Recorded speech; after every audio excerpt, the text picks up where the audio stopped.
All right, story number two. Story number two. Big breaking news on the Jay-Z front. Jay-Z, you know, when those allegations hit Jay-Z in November, Jay-Z's statement, he was like, oh, this 1-800 lawyer, oh, I'm going to show him I'm different. He's been fighting this entire time and has won. And now he's returning fire. So there's plenty of videos on this channel that look at this. Jay-Z was sued along with Puff Daddy for allegedly R-ing a 13-year-old at the VMAs in the year 2000. Now, all of this entire case has fallen apart in fantastic fashion for Hove, and is really making Tony Buzbee look like a disgrace. And so here's the breaking news. Megan Cuniff, known as Megan the Reporter. Interesting story behind Megan Cuniff, Megan the Reporter. She got the name Megan the Reporter for her work on the Tory Lanez and Megan Thee Stallion case. And so she is definitely the music industry's, definitely hip hop's go-to court reporter. And she's done a lot of work with Law and Crime. And I used to write for Law and Crime too. I was a writer on Court Cam. And so she is the go-to source. Here's Megan the Reporter. A new lawsuit says the woman who accused Jay-Z of voluntarily admitted that her claim was false and influenced by plaintiff's attorney Tony Buzbee. Influenced by Tony Buzbee. Jesus. Okay. Megan goes on to say, lawsuit filed today in federal court in Alabama brings a defamation claim against the woman, identified only as Jane Doe, and malicious prosecution, conspiracy, and abusive process claims against her, Buzbee, and Buzbee's co-counsel, Dave Fortney. Now, I took a look at this filing. There is some stuff in here. So we're going to go through, select points of this filing. But listen to Jay-Z, man. Jay-Z is like, nah, I'm not playing with this dude. Buzbee's going to mess around and lose his entire practice. He's going to mess around and he's not going to be able to practice law anywhere after this. Well, this is what Jay-Z says. Introduction. A, false. B, malicious. C, strategically and tactically calculated and timed to inflict maximum pain and suffering on Mr. Carter. And D, in conspiracy with multiple attorneys, including defendants Anthony Buzbee and David Fortney, who, like her, were soullessly motivated by greed and abject disregard of the truth and the most fundamental precepts of human decency. He's coming in here like it's a sonnet. This is that sonnet lawsuit introduction. 1 second applause to sonnets. 2. These are the only truthful and fair descriptions of Jane Doe's and her lawyers' malevolent efforts to assassinate the impeccable and lifetime earned character of Sean Corey Carter, who is professionally known as Jay-Z, but more importantly, is known as dad and husband and son, and a human being who did nothing to deserve or elicit the wanton, depraved attack that Jane Doe, in conspiracy with her lawyers, launched to extort Mr. Carter beginning on November 5th, 2024, through a menacing private demand letter. They're going to get into this conspiracy part. I mean, if this stuff is true and Buzbee gets found guilty for this, it's all happening. 3, Doe and her lawyers, Anthony Buzbee, David Fortney, and Anthony G. Buzbee, LP, defendants, then brought before the world an in-court complaint, the impossibility and indeed absurdity of which was surpassed only by its vile malevolence in a desperate attempt to leverage Mr. Carter into an extortionate payoff, which these malicious actors presented as the only path for Mr. Carter to prevent the public prosecution of a lawsuit by Doe. 4, when their initial extortionate demand letter failed to yield the financial windfall they sought, and after Doe told Buzbee, with whom she had never spoken before the demand letter was drafted and sent, that Mr. Carter did not assault her, Buzbee pushed her towards going forward with the false story against Mr. Carter to make the case better and get them, the lawyers, and her more money. Specifically, Buzbee brought Jay-Z into it. Now, she's saying, this suit is saying that it was Buzbee's idea to bring Jay-Z into it the whole time. But listen to this line again. When their initial extortionate demand letter failed to yield the financial windfall they sought, and after Doe had told Buzbee, with whom she had never spoken before, before the demand letter was drafted and sent, she never even talked to her lawyer, never even talked to Buzbee, never talked to Buzbee before they started trying to shake Hove down. Tomato. That's crazy. That's crazy. 5, Buzbee then went forward with naming Mr. Carter with full knowledge by him as imparted to him by Doe, and that Mr. Carter had never assaulted Doe, and Doe's entire story as it related to Mr. Carter was completely fabricated. 6, Doe has now voluntarily admitted directly to representatives of Mr. Carter that the story brought before the world in court and on global television was just that, a false, malicious story. She admitted it was fake. She told Jay-Z's lawyers she fabricated the whole thing. Told his lawyers that. She admitted that Mr. Carter did not assault her and that indeed it was Buzbee himself, whom she met for the first time at a coffee shop in Houston on the day of her maliciously false NBC News story, which is discussed in detail below, who pushed her to go forward with the false narrative of the assault by Mr. Carter in order to leverage a maximum payday. Now, put this in perspective.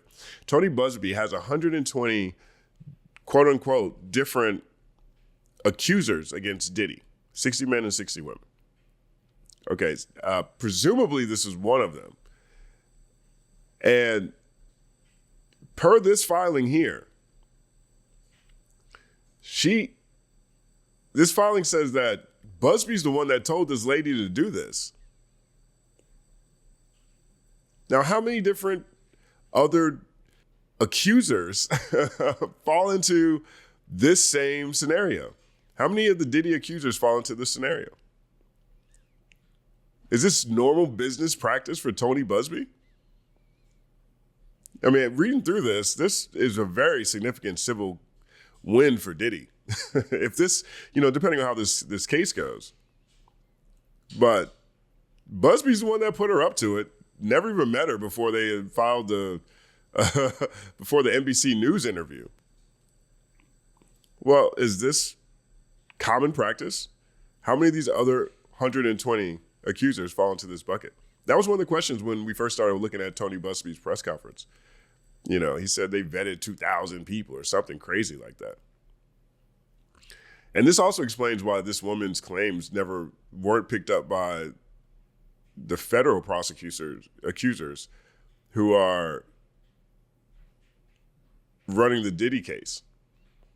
They're talking about baby oil and guns and RICO charges. If this woman's claims were true, presumably she'd be part of that lawsuit. I don't know, man. Buzbee might lose his whole thing messing with Hove. Buzbee might lose his whole thing. Lose his whole practice. Number 7, to compound this egregious harm, just last Friday, Buzbee and Fortney's co-counsel, a prominent New York attorney, in the now dismissed false action against Mr. Carter, threatened Mr. Carter's counsel to double down with yet another false public statement by Doe if Mr. Carter publicly revealed her admissions and Buzbee and Fortney's misdeeds in Mr. Carter's pending lawsuit against Buzbee. 8, fortunately and clearly unexpectedly from their perspective, Doe, Buzbee, and Fortney were met with nothing but righteous resolve at every turn by Mr. Carter. He stood steadfast, publicly decried the lies being put forth against him, and beat the evil conspiracy among malicious Doe and her malevolent, soulless lawyers, driving them back into the shadows from which they came, revolting in the voluntary dismissal with prejudice, without settlement, of their false and malicious complaint on February 14th, 2025. There's a story on this channel about that. Check it out if you missed it. 9, Mr. Carter does not commence this action lightly.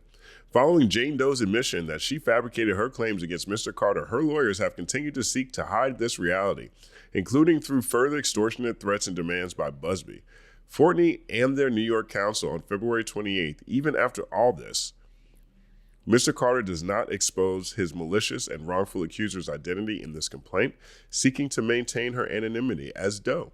But the extortion and abuse of Mr. Carter by Doe and her lawyers must stop. 10. Therefore, Mr. Carter brings this lawsuit to hold Doe accountable for her willful defamation per se, and her malicious prosecution of knowingly false allegations against Mr. Carter that Doe and her co-conspirator attorneys have falsely and maliciously peddled. Jesus. So Hope is going after her, Buzbee, Fortney, calling, saying they colluded, saying this was a conspiracy, and Buzbee put her up to it, never even talked to her, and forced her to go forward with this for a shakedown. All right, let's keep going. This is the party section. It's Sean Carter, Anthony Buzbee, the Buzbee Law Firm, Jane Doe, jurisdiction and venue, allegations to all common claims for relief. So these are the allegations they're making. Okay. This part's interesting. 1, after hiring the Buzbee Law Firm, Doe falsely accuses Mr.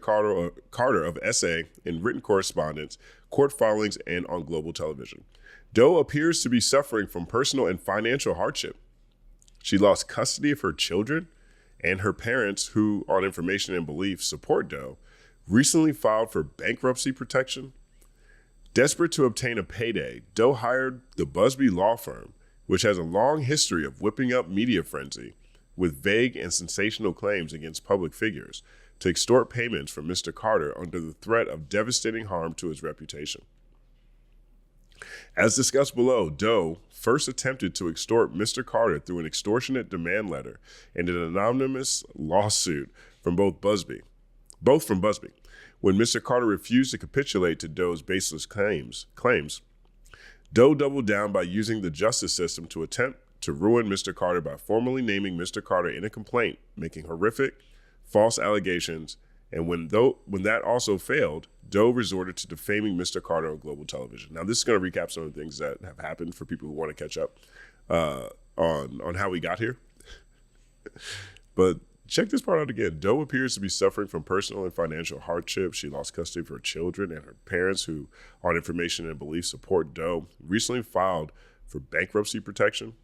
Desperate to obtain a payday, Doe hired the Buzbee Law Firm, which has a long history of whipping up a media frenzy with vague and sensational claims against public figures, to extort payments from Mr. Carter under the threat of devastating harm to his reputation. That's why they call him Jay-Z's been calling him a 1-800 lawyer. Are you going broke?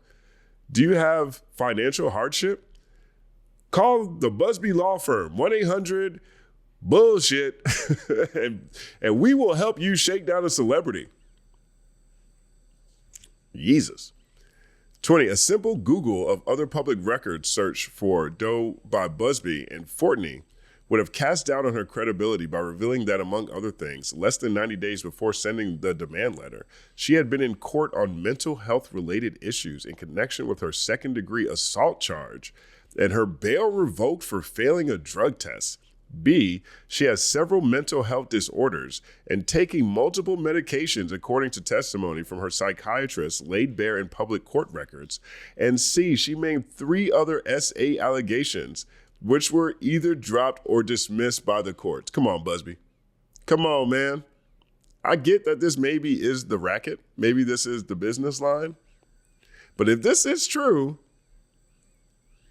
this is one of the least credible witnesses or victims going against arguably the most powerful man in music, the most powerful black man in America, arguably.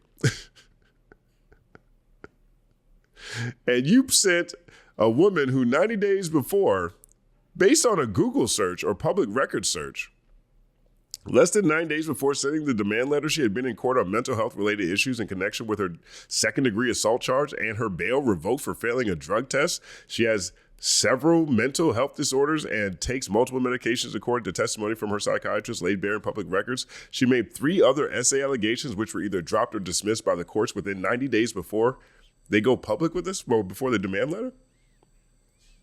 Before the demand letter. I don't know what's going to happen to the Buzbee Law Firm if this stuff is true. We'll see how it goes. A, Doe sues Sean Combs' entities and does 1 through 10, alleging that she was essayed at an after party following the 2000 MTV Video Music Awards. Now, this is where they go through the allegations she was making, but the way they present it is very concise and lays out all the inconsistencies, right? So on October 20th, Doe sued Sean Diddy Combs and his business entities, as well as Doe's 1 through 10. Although Doe's lawsuit also implicates unnamed Celebrity A and Celebrity B, Doe did not formally name them as parties. Instead, Doe only sued Doe's 1 through 10 as defendants. In her original complaint, Doe alleges that she was 13 years old. A friend dropped her off at Radio City Music Hall in New York City so she could try to attend the Video Music Awards on September 7, 2000. Although she was unable to talk to her way into the VMAs, a limousine driver purporting to work for Combs invited her to an after-party. Later that evening, the limousine driver took her to a large White House with a gated U-shaped driveway about 20 minutes away. So those are the details. That was what was in the legal filings. Accepting a drink, Doe claims she felt woozy and lightheaded and found what she believed to be an empty room. Doe alleges that Combs and Celebrity A S.A'd her while Celebrity B watched. It has become evident that Doe did not initiate this legal action with a legitimate purpose. Instead, the lawsuit was filed with the intent to extort Mr. Carter. Yeah, that's what it looks like to me. This looks like one of the worst extortion attempts I've ever seen. Oh my gosh. B, Doe sends Mr. Carter an extortionate letter falsely accusing him of SA. A few weeks after filing the complaint, Doe through Buzbee sent Mr. Carter an extortionate letter dated November 5, 2024, containing false allegations of vile conduct of Mr. Carter. Some of the allegations in Doe's letter were from the public complaint Doe filed against Combs and Doe's 1 through 10, which contained inconsistencies that were later changed when the complaint was amended. That was a crazy part. That was a crazy part of this whole endeavor. Through this whole endeavor. They filed the complaint, and then the stuff didn't make sense, so they went and changed some things. They were working hard, with the obvious implication being that she would amend her complaint to add Mr. Carter if he refused to pay. Doe threatened to take a different course if Mr. Carter did not commit to a confidential mediation to resolve this delicate and important matter by the deadline of November 19, 2024, giving Mr. Carter only a 2-week window before she would go public with her false allegations to avoid both public and criminal exposure. Buzbee stated that his client wants something of substance by way of a settlement. That sounds like Goodfellas. That sounds like something you see in a Martin Scorsese movie. 1 second applause to Martin Scorsese. However, Doe had already sued Mr. Carter, albeit as one of Doe's 1 through 10. Doe's plan was thus clear. She was demanding that Mr. Carter either pay something of substance to stop her from making public the wildly false allegations of SA that would subject Mr. Carter to opprobrium and irreparably harm his reputation, family, career, and livelihood, or endure that financial and personal ruin. Doe's statement and correspondence made clear the immediate and extensive threat of exposure if Mr. Carter failed to pay. C. Doe amends her lawsuit to falsely allege that Mr. Carter S.A'd her. Unwilling to capitulate to Doe and Buzbee's extortion, on November 18, 2024, Mr. Carter filed a lawsuit against Buzbee for extortion and intentional infliction of emotional distress. Mr. Carter explained that Buzbee was shamelessly attempting to extort exorbitant sums from him, or else publicly file wildly horrific allegations against him. On December 8, 2024, humiliated by Mr. Carter's lawsuit, Buzbee encouraged Doe to file, and Buzbee and Fortney filed, a first amended complaint revealing what Mr. Carter knew all along, that one of the Does was a placeholder for Mr. Carter if he did not pay her ransom. In Doe's First Amendment complaint, Doe makes wild, horrific, but utterly false allegations against Mr. Carter, substituting him for Celebrity A from earlier complaint. D. Doe goes on global television falsely accusing Mr. Carter of SA. Now, this was a crazy turn, too.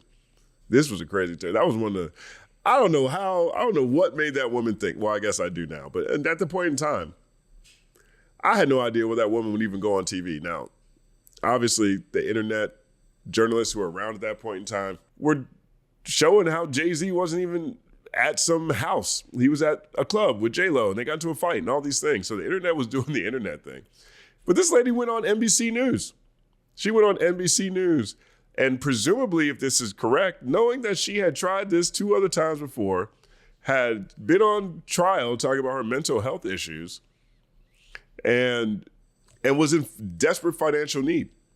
Desperate financial need. All of which, I guess, presumably, based on this, is in the public record. And she still went on TV. Still went on TV. Here's how that went. On December 13, 2024, NBC News broadcasted portions of an exclusive interview of Doe, which was conducted with Fortney by her side.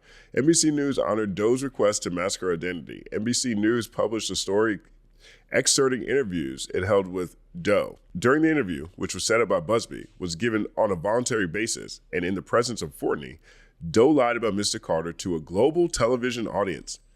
In addition to attempting to explain the impossible, how she, a 13-year-old from New York, upstate New York, wound up in, I love this sentence, hold on.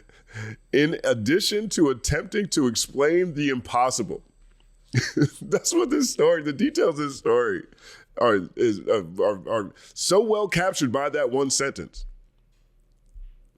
In addition to attempting to explain the impossible, how she, a 13-year-old from upstate New York, wound up in Manhattan at a private VMAs after party with countless celebrities. Doe told NBC News how she spoke with musicians Benji Madden and his brother at the after party. She recalled talking to Benji about his tattoo of the Last Supper because she has a religious background, so it was something to talk about. All this was in that conversation. Doe repeated her claims that while at the after party, she had a drink that made her feel woozy, after which Combs and Mr. Carter took turns on her while an unidentified female celebrity watched. Doe told NBC that following that alleged assault, she found her way to a gas station where she called her father, who picked her up and drove her home. She states her father did not ask what happened, what she did, or where she was. Instead, they rode home in silence for 5 hours and 47 minutes. Those details do sound impossible, especially the father part. Especially the father part. I don't know what father would not remember that happening. 2, all of Doe's allegations against Mr. Carter were demonstrably false. Doe's allegations about Mr. Carter are false and defamatory, and her mendacity is clear, including to reporters at NBC News.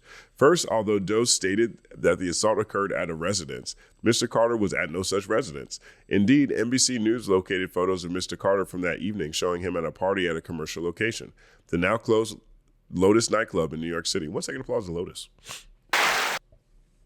Of course, a private nightclub could not be mistaken for a large white residence with a gated U-shaped driveway that included a large living room or foyer, a hallway containing several rooms off of it, and a bedroom. Even Buzbee admitted to NBC that Doe does not claim the assault happened at Lotus nightclub. Second, Doe told NBC she spent 20 minutes in the limo before arriving at the residence. However, when pressed about these details in a follow-up interview with NBC, Doe admitted she did not know where she was going or even how long the drive took. Worse, she conceded to NBC that she guessed about the length of time the trip had taken in the lawsuit. Just guessing. Just guessing.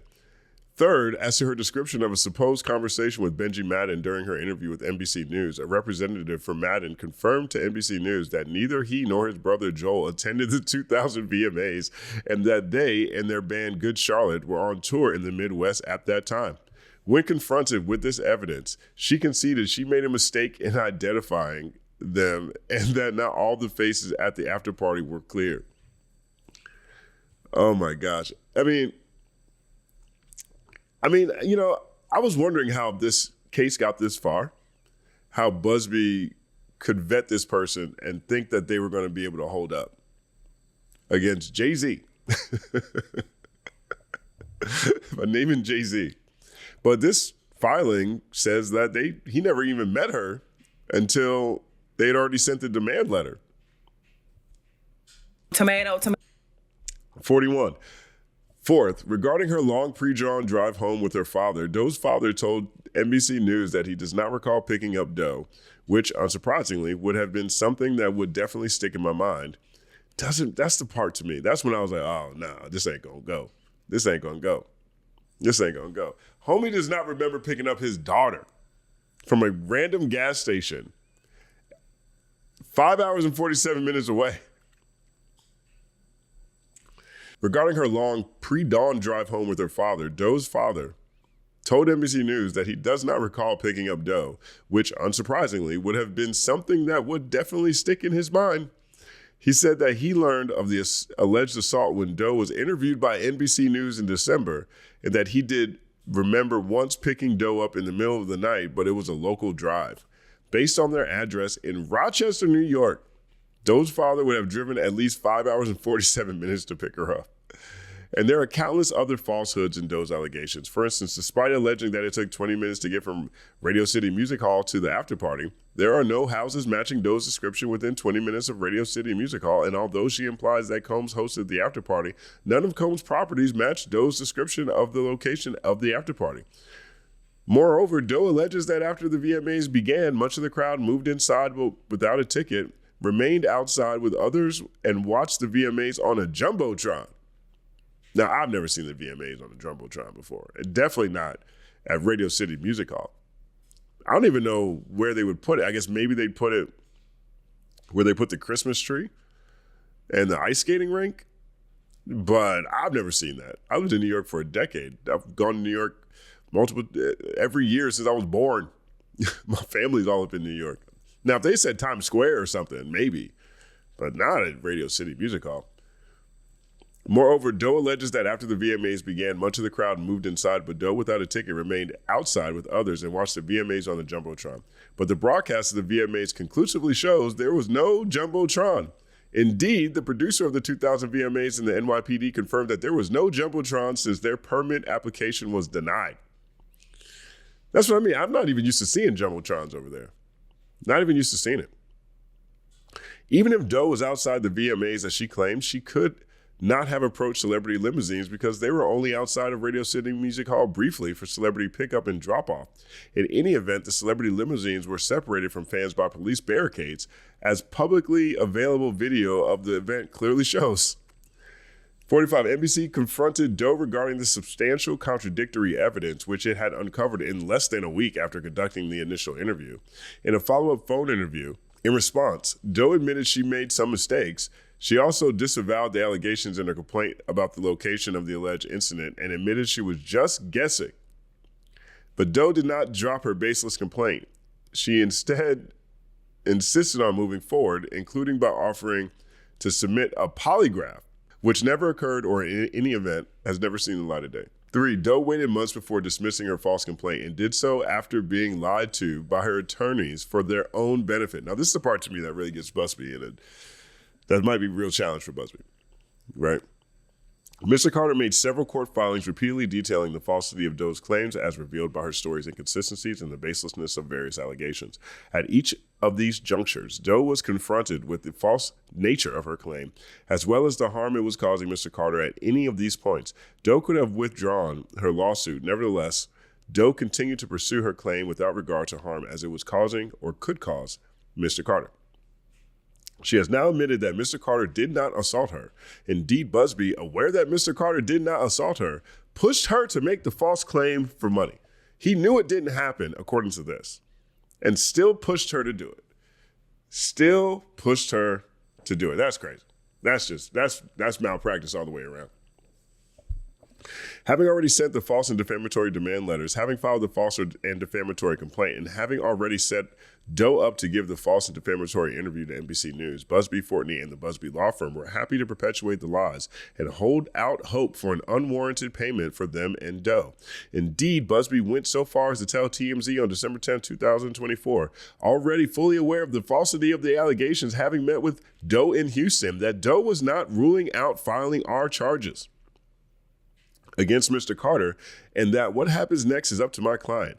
It's her case, and what she decides to do, you will find out in due course. However, the legal process got in the way of their scheme. 1 second applause. Buzbee had signed the complaints in the action against Mr. Carter without being admitted to the bar of the United States District Court for the Southern District of New York, as required. So he's not even a member of the New York bar. He's not even signed as a member of the New York bar and submitted him anyway. When the judge presiding over the case was advised of this fact, she issued an order dated January 28, 2025, requiring Buzbee to file proof of admission to the SDNY Southern District of New York, on the docket on February 14th. The very next day, January 19th, Buzbee applied for such admission. On February 13th, one day before his deadline to file proof of admission in the Southern District of New York, Buzbee got the news that because he had already filed pleadings in the Southern District of New York without being admitted to the bar of that court, in the case at issue here, and in more than 20 others, I assume that those are the Diddy accusers, his application for admission had been denied. He was also instructed to attach a copy of the denial order to any subsequent application for admission in a particular case in SDNY. This is crazy. Faced with the inability to comply with the judge's order in the case against Mr. Carter and facing the threat of punishment by the court, Buzbee dispatched Fortney to Alabama to meet with Doe that same day, namely February 13, 2025. During that meeting, Fortney falsely, maliciously, and manipulatively told Doe that the case against Mr. Carter indeed needed to be dismissed as Mr. Carter had made threats against Doe's life and it was too dangerous to continue with the case. Of course, no such threats had ever been made. So they're trying to say that Jay-Z threatened her. These guys, man, they put this woman in front of the world accusing Jay-Z of heinous crimes while she had documented mental health issues, had 2 other accusations she made against other people, and was proven to be in financial distress. They put her in front of the world, knowing that what she was saying was false, told her to go forward with it anyway. And then when they try to submit the case to the bar in New York, since he's not a member of the bar, it puts these other cases in jeopardy. So Buzbee sends the lawyer to Alabama to say, hey, we got to stop right here because Jay-Z's threatening her. That's crazy. That's nasty work. That's nasty work right there. That's nasty work right there.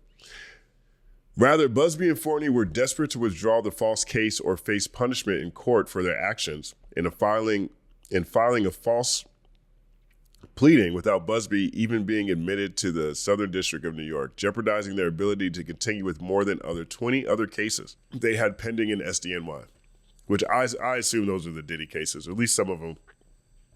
I'm not sure about that. Thus, on the evening of Friday, February 14, 2025, Doe quietly filed her voluntary dismissal with prejudice. But the threats and extortion did not end with dismissal of Doe's fraudulent lawsuit. Rather, on Friday, February 28th, after Doe admitted all of the foregoing, she admitted this stuff. She admitted this. Everything we're seeing, she's admitted. Per this. And after Buzbee became aware of those admissions, a prominent New York attorney serving as Buzbee and Fortney's co-counsel called an attorney for Mr. Carter. During that call, Buzbee and Fortney's New York co-counsel threatened that if Mr. Carter's attorneys filed anything in Mr. Carter's pending extortion and defamation case in California against Buzbee related to the statements made by Doe, fully exculpating Mr. Carter and inculpating her and Buzbee for extortion and conspiracy, that Buzbee would issue a public statement by Doe that she was being harassed by Mr. Carter's people since she dropped the lawsuit, and then 2, dropped the lawsuit only because she was afraid of her life, and the allegations against Mr. Carter in the dropped lawsuit were all true. You want to talk about doubling down? You want to talk about chasing a problem with a catastrophe? This is the same thing they pulled in the first place. Give us some money. We're going to tell her to tell the world that Jay-Z assaulted her. Oh, you're not going to do that? All right. Well, don't come after me, or we're going to tell her to tell the world that you're threatening her. What kind of? This is what he means by 1-800-lawyer. These are 1-800-lawyer tactics. That's crazy. Of course, Doe's allegations about being harassed by Mr. Carter's people since she dropped the lawsuit and about her reasons for dropping the lawsuit are and always were false. When Doe, Buzbee, and Fortney and their New York co-counsel said them, they knew or could readily have discovered through any reasonable inquiry that these statements were false. Thus, the threats of extortion and further defamation continue to this day, necessitating that Mr. Carter take action to prevent unscrupulous actors from further preying on him. All right, first cause of action. They want malicious prosecution against all defendants. All defendants. They want prosecution against everybody. And they reiterate a lot of things that we've already covered in this document. It really just says why. They want second cause of action, abuse of process against all defendants, right? And then they reiterate the same things and the reasons why. Third, civil conspiracy against all defendants. All defendants agreed and worked together and knowingly and willfully conspired to maliciously prosecute and abuse the legal process against Mr. Carter. The defendants agreed to initiate and continue the false and malicious lawsuit in this shared objective of extorting Mr. Carter through false and damaging accusations, thereby causing harm to his reputation and financial well-being. So he want them charged with civil conspiracy. Fourth, defamation against Doe. Doe has made false and defamatory statements to and through third parties, including but not limited to major media outlets and through her attorney Buzbee on social media platforms and during public interviews, accusing Mr. Carter of R-ing her. These statements were wildly disseminated to the general public through media outlets, social media platforms, and during public interviews. All right, and here's the prayer for relief. Wherefore, Sean Corey Carter respectfully prays for judgment and relief against Jane Doe, Anthony Buzbee, Dave Fortney, and Anthony G. Buzbee, LP, as follows. 1, an award of assumed and actual damages in the amount to be determined by the finder of fact. Jay-Z says he lost $20 million worth of business through Roc Nation in this filing. So it's at least $20 million. 2, an award of punitive damages.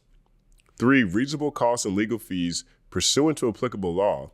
4, pre- and post-judgment interests as applicable.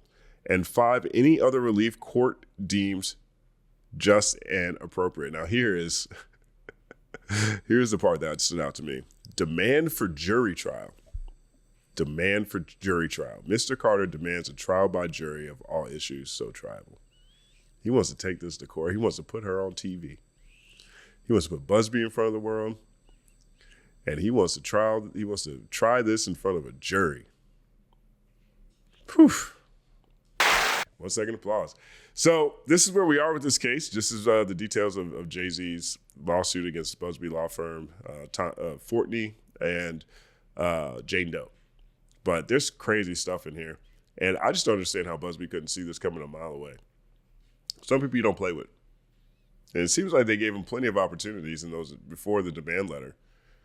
Plenty of opportunities to not continue to go forward. And instead, Buzbee put that woman on TV. Put together one of the most ridiculous stories I'd ever heard of, and tried to put her in a position to say that her father picked her up from a random gas station down the street from Diddy's house after driving 5 hours and 47 minutes, knowing her father wasn't going to remember that. This woman had been in court 2 other times in the preceding 90 days, making the same claims. She's got financial issues and mental health challenges. And Buzbee was like, yeah, go out there and lie on Jay-Z.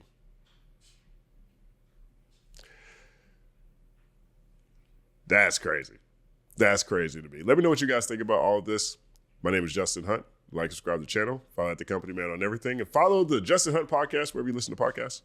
It's all happening.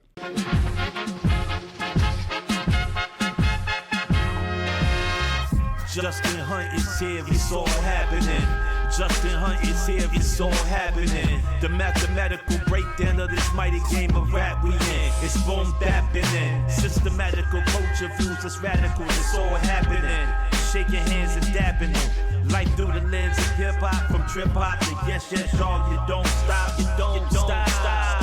Justin Hunt is here, it's all happening. It's all happening, yes, it's all happening. Justin Hunt is here, it's all happening. It's all happening, yes, it's all happening.